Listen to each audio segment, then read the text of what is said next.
Бул Моголистан доорундағы, Моголистан мамлекети диний кырдаалгандай болгон. Ушул тууралуу бир маалымат берип койсоң. Негизинен бизде ошол Караханилер доорунда толук аймактарда көчмөндөрдүн баардыгынын мусулмандашып бүткөндүгү жөнүндө биздин мындай так даректүү маалыматыбыз жок да.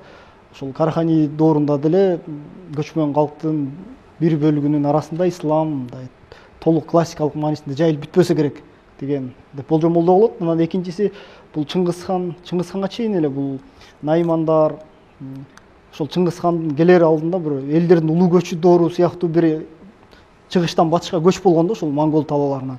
Ошондо теги мусулман болбогон көп түрк монгол тектүү эл ошол эл Кыргызстандын аймагына, ошол Моголистандын келечектеги Моголистандын аймагына көчүп келген. Ошондо бул жакта исламдын таасири абдан азайган да. Ошол эле мисалы үчүн Махмуд Кашгариде айтылып аткан тиги Турфанда буддисттердин баары мусулман кылдык дейт. Бирок 14-кылымда уйгурлардын буддист боюнча калганын көрүп турабыз да булактардан.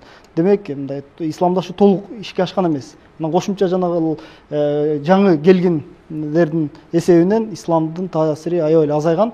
Анан Моголистандын учурунда батыштан улам Ферганадан, Мавренахрдан суфилер келип турган. Ал убакта биринчи Ходжагон деген бул Юсуф Хамаданин, анан кийин Гиждуванинин убагында пайда болгон бир суфи тарикаты бар.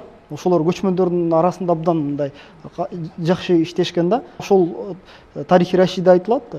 Ходжаган тарикатына тиешелүү болгон Жамаладдин, анан анын баласы Аршаддин ушул Тугулук Темурду, анан Тугулук Темурга баш ийген эмирлерди жана бектерди мусулман кылды деп. Бирок ошол окуяда дагы Аршаддин келип Тугулук Темур исламды кабыл алып атканда дагы кээ бир эмирлер мурда эле исламды кабыл алганын айтышат да ошол Тугулук Темурга. Демек, Моголистанда мурдатан бери жашап келаткан көчмөн, отурукташкан калктын мусулман болгондугун билебиз. Анан да Тугулук Темурдан баштап мындай бир массалык ошол исламдашуу башталган. Өзгөчө ошол Тугулук Темурдан тукумдарынан болгон Мухаммед биринчинин убагында исламдашуу абдан күч алган. Ошо тарихи Рашидде жазылат, ал гана эмес, тиги Мухаммед хан исламды кабыл албагандарды башына селде мык менен уруп анан кабыл алдырды дейт. Ошондо миңдеген адамдар исламды кабыл алды дейт. Акырындап анан бул Моголистан мамлекети бул Борбордук Азиядагы Чыңгызхандын урпактары түзүлгөн мамлекеттердин ичинен эң узак жашаган мамлекеттердин бирөөсү.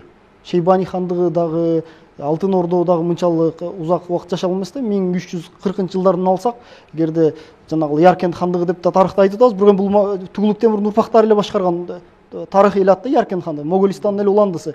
Алсак дээрлик 200-300 жылдыга созулган мамлекет болуп атат. Бул учурда ошол Ходжагандар келип исламды таратып баштаса, кийин Мавренахрдан Накшибандия тарикаты түзүлдү да 14-жылда. Ошол Накшибандиянын дагы тарикатынын өкүлдөрү келип, өзгө чыгыш Түркстанда, Карш, тигил Кашкар шаарында, Яркент шаарында, андан кийин Турфанга чейин барышып, Накшибандиянын идеяларын ушул көчмөн калктын арасында абдан таратышкан да. Бул кыргыздардын арасында да келишкен, алардын Лютфуллах Чусти, Магдуми Азам сыяктуу биз ошол Накшибандиянын өкүлдөрүнүн бул жакта исламды тараткандыгын көрүп алабыз да.